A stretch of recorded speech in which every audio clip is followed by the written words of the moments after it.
Tapi setelah itu yang DM lebih banyak itu dan mengajak bertemu itu pihak VP. Para rekan media ini sebetulnya sudah mau mengangkat. Tapi dari narasumber, ini ketakutan kalau nggak ada pendampingan. Akhirnya setelah kami komunikasi, Fang Fang itu menjelaskan bahwa adanya intimidasi. Dia ingin speak up, dia ingin suaranya didengar karena selama ini kan dia disembunyikan.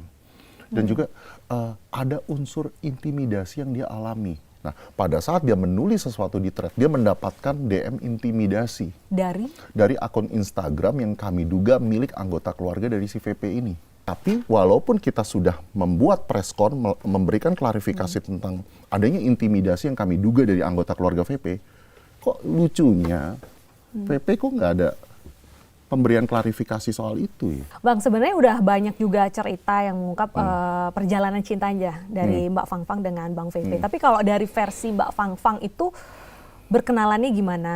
Terus melihat juga Bang VP ini kan sudah banyak sekali viral, lalu bolak-balik mungkin kawin. Jadi menurut pengakuan dari Fang Fang ini, Fang Fang ini tuh bertemu dengan VP itu di Pati pada saat itu. Nah, memang Fang Fang itu yang DM si VP ini duluan.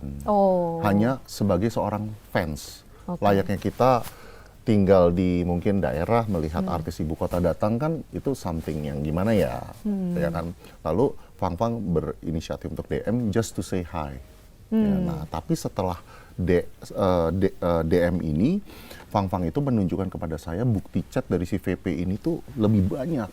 Jadi kebalikan ya? Lebih banyak. Yang pertama memang Fang Fang. Fang Fang tidak pernah menyangkal itu.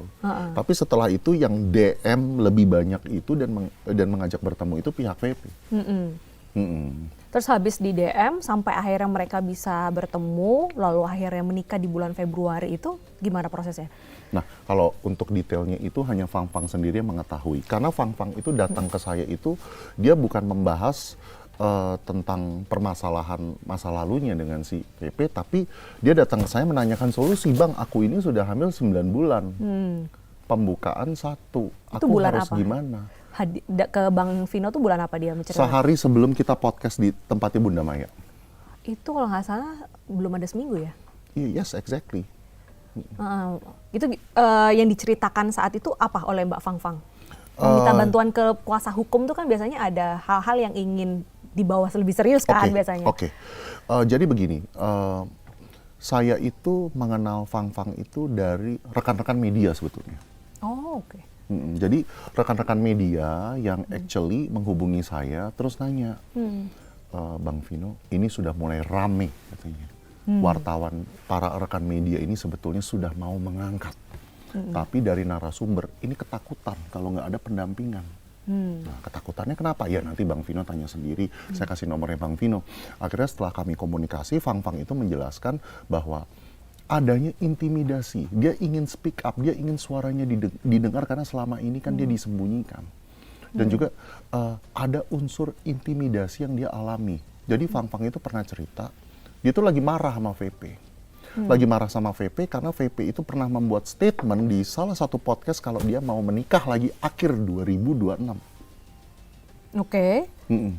Saya sudah lihat podcastnya. Berarti ada lagi setelah Mbak Fang Fang kalau diinterpretasikan ya? Ya, Fang Fang merasa tersinggung, nggak dianggap. Ya kan VP bilang di salah satu podcast, jadi di podcast itu seolah-olah dia mengaku dirinya itu masih duda di podcast tersebut. Ya dia mau menikah lagi akhir 2026. Nah, lalu Fang Fang itu membuat bahasanya gimana ya, perempuan itu kan kalau misalkan ada permasalahan secara emosional, dia mencurahkannya itu di media sosial. Fang Fang itu mencurahkan perasaan hatinya itu di threads. Tentang ya intinya dia sebagai wanita tidak suka diduakan lah. Nah, pada saat dia menulis sesuatu di thread, dia mendapatkan DM intimidasi. Dari akun Instagram yang kami duga milik anggota keluarga dari si VP ini. Nah, nanti kalau misalkan Deta ingin melihat buktinya, boleh, saya bisa tunjukkan screenshotnya. Kita insert ya di sini ya. 27 Juni mendapatkan DM yang mengatakan, ngomong apa lo? Makanya jaga dong kemaluan.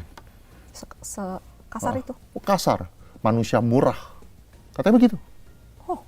Itu dari akunnya cowok cewek? Cewek. Cewek ke cewek? Iya, jadi wow. kalau kita lihat ini memang ada keterkaitan di akun tersebut ya. Ada hubungan yang dekat dengan si pihak VP. Diketahui oleh Mbak Fang Fang dari mana tuh bahwa ini adalah kerabat dari VP? Ya memang namanya. Oh nggak di blur, biasanya orang kalau mau DM kasar itu kan pakai akun No, di open Instagramnya, dan itu banyak postingan si wanita ini sama si VP yang katanya dia anggota keluarga VP. Jadi postingannya adalah dia dan si VP ini cukup banyak di akun Instagram itu. Jadi mendapatkan intimidasi. Jadi di situ si Fang Fang merasa buset, baru nulis kata-kata sarkas di thread aja udah kayak begini nih, diperlakukan seperti ini, gimana saya mau speak up, mau teriak ke siapa kayak begini. Nah itulah saya sebabnya mengatakan kepada Fang Fang, yaudah kamu mau speak up, saya dampingi. Ya kan? Nah, pada saat keberadaan kami sudah diketahui oleh wartawan, ya di mana kami itu udah ada di rumahnya Bunda Maya, wartawan kan udah pada nyerbu tuh ke rumah Bunda Maya, udah pada saling japri di grup ya, ya announce di grup kan tuh, ya kan. Nah, baru di situ ada DM masuk lagi. Dari yang sama orang wanita yang sama ini. Bilangnya cari validasi ya. Terus mengatakan apa lagi ya? Kata-kata tidak pantas seperti kamu tuh nggak punya apa-apa, kamu tuh pengangguran. Intinya yang mengatakan bahwa klien saya itu miskin lah dan sebagainya. Saya tuh kadang suka bingung ya, perempuan ke perempuan itu bisa ngomong kasar, apalagi kondisi Mbak Fang Fang itu kan hamil 9 bulan. Harusnya dia kalau saudara dari Bang VP, dia tahu dong kondisi. Nah, yang saya prihatin, kok VP ini malah sibuk mengklarifikasi, melakukan pembelaan terhadap dirinya. Kalau saya betul-betul menyayangi istri saya, dan saudara saya ngata-ngatain istri saya, istri kamu perempuan nggak benar, saya sikat. Mau itu kakak saya, mau adik saya sikat. Saya harus melindungi istri saya. Tapi kok ini dari semua pembahasan tentang tuduhan, tentang intimidasi yang dilakukan oleh anggota keluarganya, kok dia diam aja, malah sibuk klarifikasi bukti transferan, malah sibuk bilang, apa, maaf, saya yang di DM duluan nih sama pihak Fang Fang nih, bukan saya yang ngejar duluan. Emangnya bisa gitu ya, misalkan Deta ribut sama suami ya, terus di depan majelis hakim ngebahas gitu, sebetulnya yang deketin itu siapa sih Pak? Gitu kan itu childish ya menurut saya, klarifikasi yang nggak masuk akal, yang aneh. Tapi ketika mendapatkan DM kasar pertama yang diduga adalah dari pihak keluarga dari Bang VP, itu Mbak Fang Fang udah lapor nggak? Maksudnya kan masih suami istri nih, lapor ke suami, ini saudara lu nih? Nggak lapor. Di-keep sendiri? Di-keep sendiri. Why? Saya takut, dia takut karena dia itu memiliki asumsi ini kayaknya keluarga ini nih solid banget, kompak banget. Nah mungkin kadang kan Fang Fang kan memang orangnya baik hati ya, mungkin dia khawatir juga nanti kalau saya kasih tahu ini ribut nggak ya sesama keluarga. Tapi walaupun kita sudah membuat preskon, memberikan klarifikasi tentang adanya intimidasi yang kami duga dari anggota keluarga VP, kok lucunya VP kok nggak ada pemberian klarifikasi soal itu ya? Iya, yang saya dengar kalau saya nggak salah nih hanya soal transfer karena dugaan pelantaran itu, tapi dugaan untuk kata-kata kasar dari pihak keluarga saya belum dengar nih, mungkin atau saya yang kelewat. Belum ada klarifikasi berarti? Belum ada klarifikasi. Kita juga sama sekali menunggu klarifikasi tentang itu. Logikanya suami kan kalau sayang istri, istrinya mau dikata-katain sama anggota keluarga, dilawan sama suaminya. Kok ini kayak diam aja? Bahkan sampai Mbak Fang Fang bilang ke media bahwa dia ada intimidasi, itu juga tidak ada respon dari suami.